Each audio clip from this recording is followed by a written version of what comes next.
The following is a program of the Santa Barbara County Education Office. To learn more, visit sbceo.org.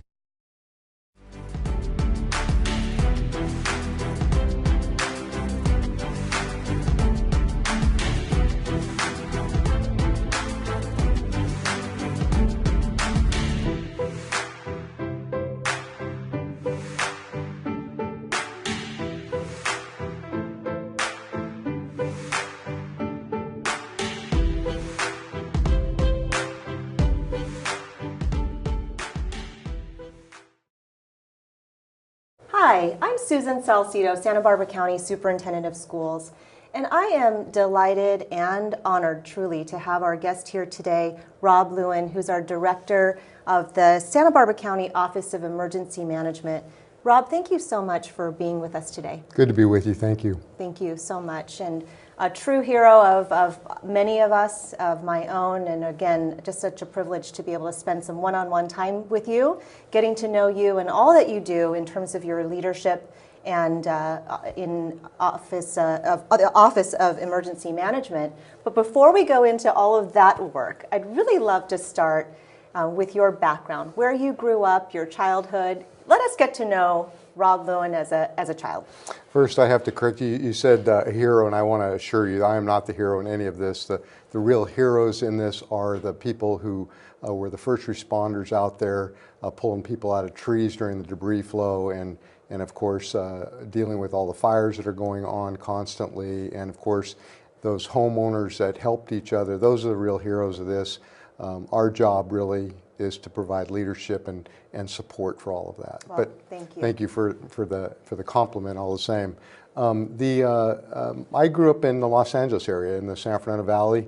Wasn't particularly tuned into being an urban guy. I recognized early on that my love was more out in the mountains and working with my hands, and I was fortunate that at North Hollywood High School, of all places, they had an agriculture program, and that led me to Cal Poly, and that's where I went to the university and studied ag for quite a few years. Let's talk about the agriculture program in your high school for just a minute. What were some of the things that they had you do in that program? What did you work on?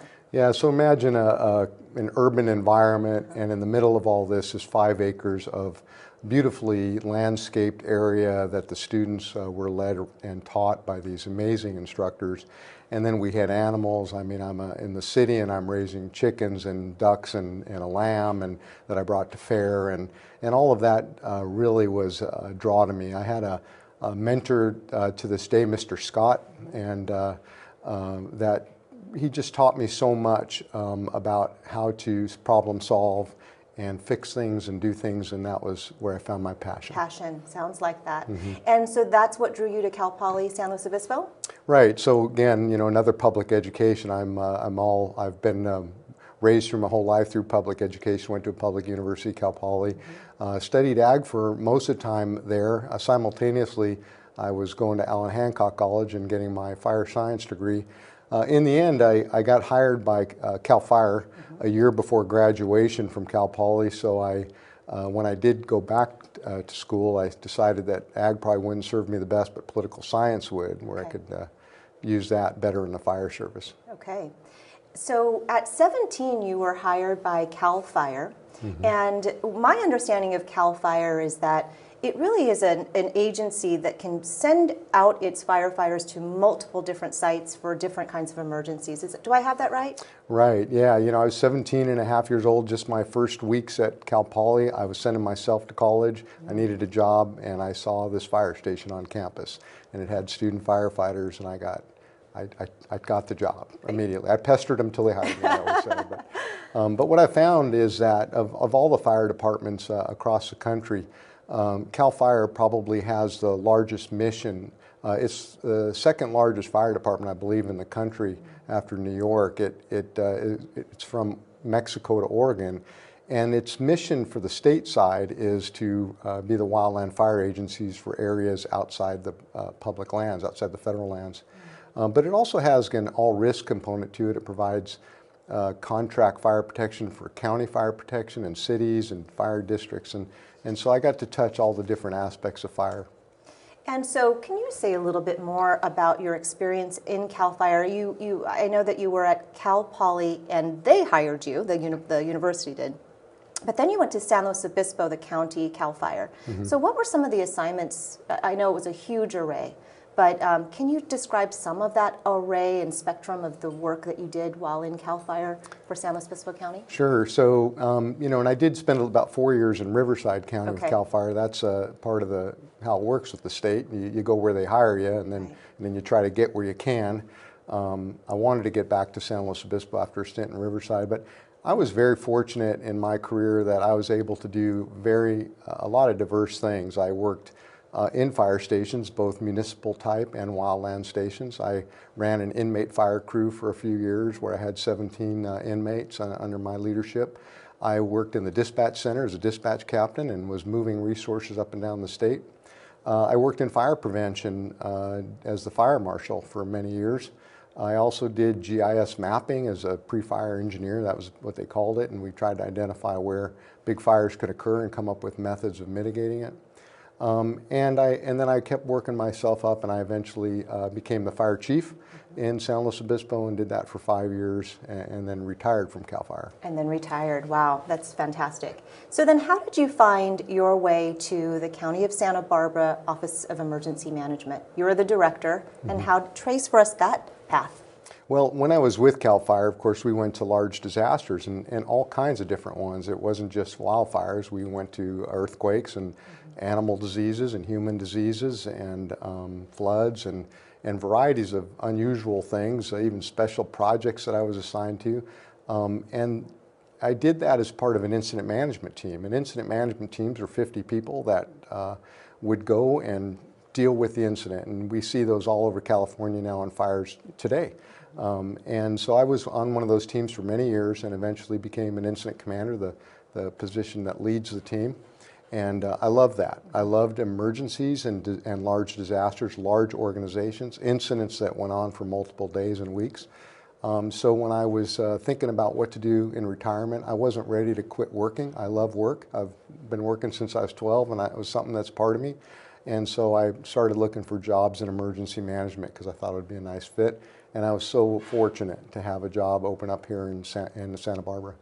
Wow, it's incredible, Rob, when I listen to the variety of duties that you've had and jobs and assignments that you've had, and even the love and passion that you have, how perfectly that all aligned with what really was an extraordinarily unfortunate incident here in Santa Barbara County. But to have somebody with your background and experience in the leadership position is incredible for all of us, and we're so fortunate to have had and continue to have your leadership as a director. So let's go now to what it did happen in Santa Barbara County. All of the viewers here who are watching experienced it in their own way, but you are the only person that experienced it in your way. As a director of all of this incident command and issues that were happening, can you share with us, let's start with the Thomas Fire. From your perspective, can you just lay out for us what was occurring and what did you see and what were you thinking as it began? Well, after a long about 40 years in emergency services, going to some pretty difficult and tragic incidents through my career, I would first start off by saying that the experience of the Thomas Fire and the ensuing debris flow certainly matched anything I'd previously been tested by. The incident started off, as we all know, at night on December 4th when the power went out over the entire South Coast area. 200,000 people now without power. The calls came in immediately to me that we had generators that were failing at our dispatch center, our emergency operations center. The Cottage Hospital was now in generator. We knew right away we had a problem. So we, within minutes, activated our emergency operations center and began from that moment on working the varieties of, if you will, issues that came our way through the next several months. The first thing, of course, was the power outage, but then we could see that the Thomas Fire was marching towards Santa Barbara County. Now, we were at an advantage because it was coming towards us. We had time. The folks in Ventura didn't have time. On the first night of the fire, they were immediately in terrible firefights and losing 1,000 homes. We had the advantage of ordering resources, getting staffed up, and it was very successful in that regard. When the fire finally came down hard on Montecito under Sundowner Wind, there were over 400 firefighters and 400 fire engines, and in total there were 8,500 firefighters assigned to that one incident. It was just incredible. Meantime, the incident command team, the incident management team, takes care of the incident. Our job in the Emergency Operations Center is to take care of all the things that are happening because of it. And as you know, that impacts schools, it impacts air quality, the ash issue that we had that we'd never seen before. All of those issues came, and we have a surprisingly amazing group of people in this county, people from your organization as well as county employees and city employees who all come to the Emergency Operations Center. We all come together there. Most of them are just regular public servants, not emergency workers, and they come in there and they give their all for 16, 18 hours a day. Yes. And it was amazing to see. Really is. For viewers who have never stepped their foot into the operations center, I mean, we can perhaps paint a picture. It's a facility that has an opportunity, so a bit of a large area. So if there's lots of congregating space, there's individual meeting space, and there's a lot of what I would say is data gathering spaces, lots of computers and technology going on. That's just from a layperson's point of view. How would you describe the center where everyone's congregating? You've really drawn a good picture. I think, first of all, we have to give credit to the Orfila Foundation, who donated over $4 million many years ago, 6, 7 years ago, to help build that facility. And as we know, folks that are in organizations and business, architecture matters. And the fact that this one big space provides the perfect opportunity for people to work together, to come together and solve problems can't be understated. So the facility does that. And then the people are organized under a system that's been in California now for about 40 years, the incident command system. So everyone that comes in there gets assigned and knows who they work for. And we meet on issues every day, and we solve issues. And of course, the advantage of decision making and solving problems in an emergency operations center is you are able to put away a lot of the processes and bureaucracies that we live with every day because you've got an emergency and you got to deal with it. Right. I want to thank you for that, and I want to in a moment continue on the dialogue and story of the Thomas Fire that then was followed by debris flow that was just incredible, truly. But before we go there, I want to talk a little bit more about the EOC in the facility, the state-of-the-art facility that you were just describing, because I had visited during that time. I had worked in there. I'd been meeting in there as well. And if I could be a fly on the wall and share that, Rob, your leadership there, truly, with 50 people coming around in all different sort of agencies, lots of communication, lots of meeting.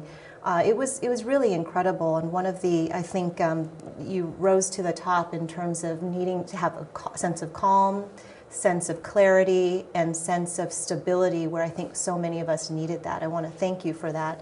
And I want to say that I think a theme in terms of importance is communication. I mean, that is something that I feel you were on the phone, you were meeting in person, you had things going 24/7.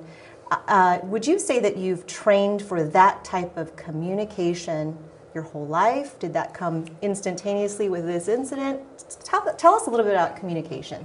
Well, as you know, and you're stating, it cannot be understated how the importance of having incredible ability to convey a problem, describe a problem, come up with objectives to solve that problem, and then give people the tools to deal with that problem, to give them the tasks to accomplish solving that problem.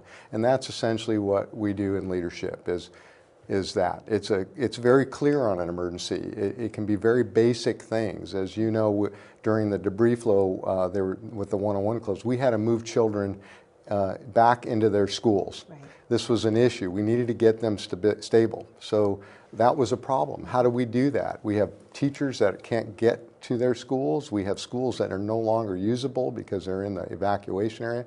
And we had to solve that problem. So the problem is clear. We set the objectives to solve it, and then we give the tools and tasks necessary to achieve that. And that's it. It's not complicated.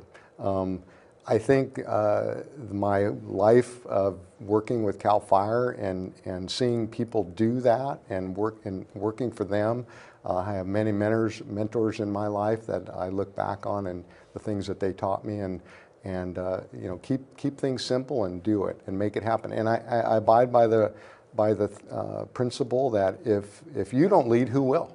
Someone has to. So that in this case happened to be my responsibility. Great, and did so brilliantly. Let's talk about the debris flow then. After the Thomas fire, you were talking about from your perspective what you were thinking, observing, seeing, needing to do. And we got just a little bit of a respite between the fires and the debris flow January 9th. Again, from your perspective, what was happening during that time? What happened? Yeah, so it didn't take us too long after seeing the type of fire behavior, the way the fire was essentially denuding the entire mountains of anything that would ever hold back any kind of soils and debris, that we were going to have a problem. We knew enough of that. A year before, we had a debris flow from the Sherpa fire in El Capitan Canyon.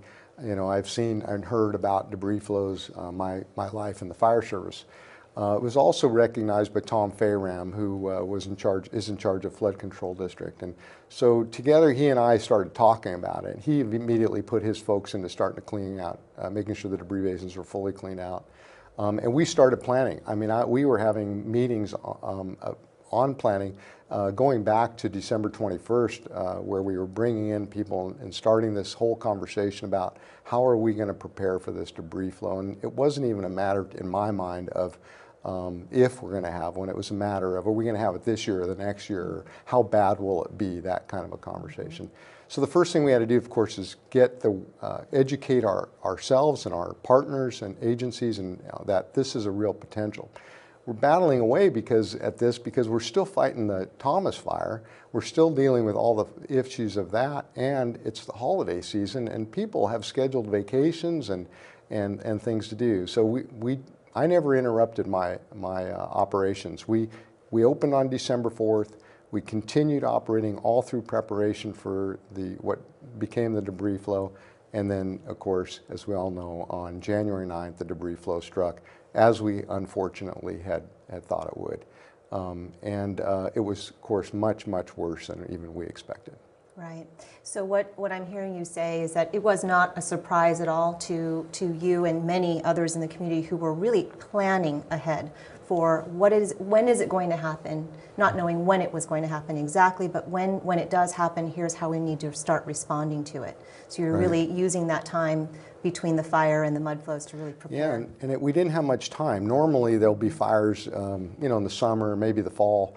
But because this fire occurred in December, we were in rainy season. We just hadn't had any rain yet. Right. And so we didn't have much time. The Forest Service and CAL FIRE, their scientists were working. They have these teams, a BEAR team, a WIRT team. They're all working to try to come up with what could happen.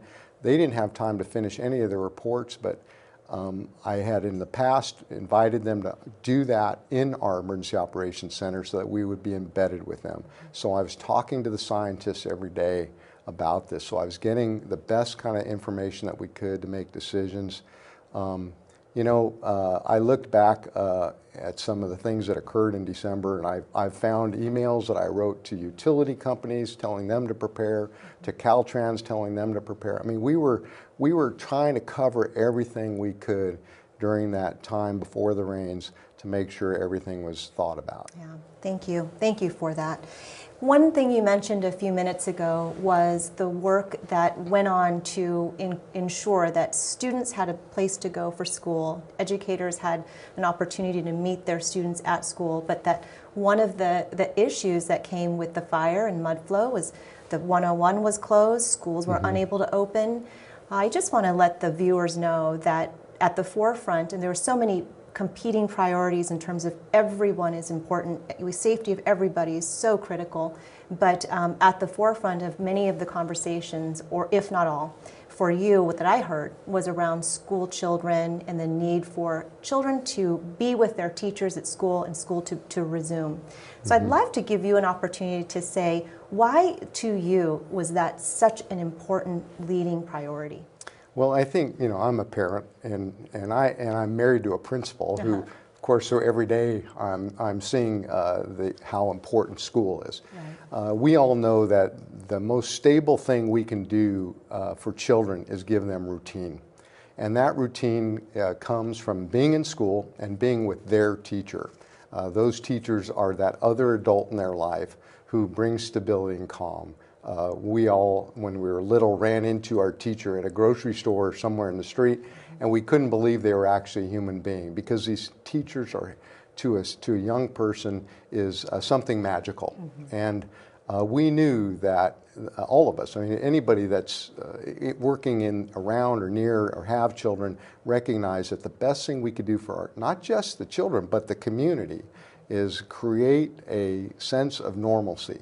And so we had daily conference calls, because you were on them every day, with all of the superintendents and principals of the affected school districts. And some of the affected school districts weren't in the area of the disaster. They were faced with the problem they couldn't get their teachers to school to bring that stability. So even kids in Goleta and Santa Barbara and even up in the North County could not get their teachers to school because of 101. So we put together an amazing plan very quickly, within a day or two, that provided buses from Ventura County to Santa Barbara for what we called essential employees, essential personnel, people from hospitals and law enforcement, sewer treatment facilities, harbor workers, anybody that was critical to the functioning of services. And the number one people on that list were teachers, because we knew that was critical. And I think the efforts of the principals and superintendents, your office and you, is just absolutely commendable on what y'all did. Oh, well, thank you. Thank you on behalf of all of those children and teachers and all of the schools. It really, really mattered. And talk about the impact, truly. So I'd love to go, you know, now that we're past it for our community right now, in terms of the Thomas Fire and the debris flow that we experienced. When you look back, were there just major lessons learned for you and your team in terms of, wow, that is what we need to do again? This is something maybe we would do a little differently next time. Yeah, as a matter of fact, that's a constant. We're always learning. As the community all, you know, went through evacuation after evacuation, it's such an impact on them. We have actually come up with principles of evacuation. Those principles, in essence, are that we will evacuate people whenever necessary, that safety will always dictate the reason to evacuate. But we will evacuate the fewest people necessary. We will evacuate them for the shortest amount of time, and we will provide the most information we can to them during the entire time, because it's just very difficult, we recognize. So providing every kind of information that we can is certainly critical to us. And it's hard nowadays because the expectations are high on information. And immediate. And so we're balancing all of that all the time with the ability to do it. I think some of the other lessons learned is that we're strong. I think that our community is pretty amazing. I mean, I just heard this week that Santa Barbara County is in the unfortunate position of being in the top 10 areas of issuing a wireless emergency alert in the country. In other words, we have had to alert people in the top 10 in the country. And so that means we're just impacted a lot. And through all of that, I mean, if we go downtown right now, businesses are flourishing. That's right. Children are having their summer vacations. People are living their lives. And so I have a lot of faith in humanity that we're strong. And whatever we get this winter, we're going to deal with. Perfect. I love that. I think we will, absolutely. And as we wind down the show, I would be remiss not to talk a little bit about your leadership and really what feeds you as a leader. Because as I listen to what you have to say, not only about what occurred in Santa Barbara County, but your life's work, and also the way in which you consider communication and bringing people together, all of the collaboration. You strike me as such a profound, reflective leader. How, Rob, do you sharpen your skills and continue to feed that leadership piece? Well, I've been a follower as much as I've been a leader. And even as a leader, I still follow people. So being a leader or follower of equal importance. As a matter of fact, being a supporter is also of equal importance to being a leader and follower. We would be nowhere right now if we didn't have the amazing philanthropy that's going on in this community to support people that are trying to improve people's lives that have been impacted. I think overall, though, that the thing about leadership is for people that want to be leaders or are pressed into being leadership is you have to be that person. You have to lead by example. You have to be the person who doesn't tire, who doesn't waver from the right decisions. Being a leader requires that you're going to, it gives you praise. When you're a leader, you get a lot of praise, but you also get a lot of criticism. And people the next day, in hindsight, will criticize you for the actions you took the day before. The advantage they have is they had the next day. You didn't, but you still had to make a decision. Colin Powell has a 40-70 rule that once you have 40 to 70% of the information that you have to make a decision, follow your gut and make that decision. Don't wait for more than 70%, it'll be too late. Don't do it with less than 40%. And I abide by that we have to make decisions when they're hard to make, and then we need to live with them. And that's the thing that I'll live with the decisions I've made. Some of them are difficult and some of them didn't go well, but they'll be the decisions that I live with because when I made them, I believe they were right. Excellent, thank you. Lots of great words of wisdom today and words of advice too in terms of leadership, but just living your life and how you make decisions. Rob, I have a question for you, one last. How do you unwind and relax from all of this hard, heavy work? Well, and no different than the hard, heavy work that anybody in an organization does when they're under gun. But you know, I missed a lot of vacations in time during this whole disaster as well. I had some very bright things happen this spring. My daughter got married. That was amazing. And then I went on a vacation finally. And the vacation was great, but the last 4 days of it were up in the mountains, backpacking, and I'll tell you, those 4 days away from smartphones, that's my recommendation, people. Get away from your smartphone for a few days. Yeah. It'll re-energize you. Oh, I'm so glad to hear you had a wonderful vacation. Sounds like a really loving, sweet wedding. And then time for yourself to unplug. That's really important. Again, great words of wisdom and advice from Rob Lewin. So, Rob, thank you so much for joining us today. Really appreciate all that you've shared, your experiences, the perspective from your vantage point, which is so different from all the rest of ours. And again, thank you for the support of our community, our entire county. There's so many more questions. I'd love to be able to have one-on-one time. Maybe we'll do it again, but I just want to say thank you. Thank you, and thank you to all the educators in this county. They're amazing people. Thank you very much. I'm Susan Salcido, Santa Barbara County Superintendent of Schools. Thank you so much for joining us today for this edition of Local Leaders.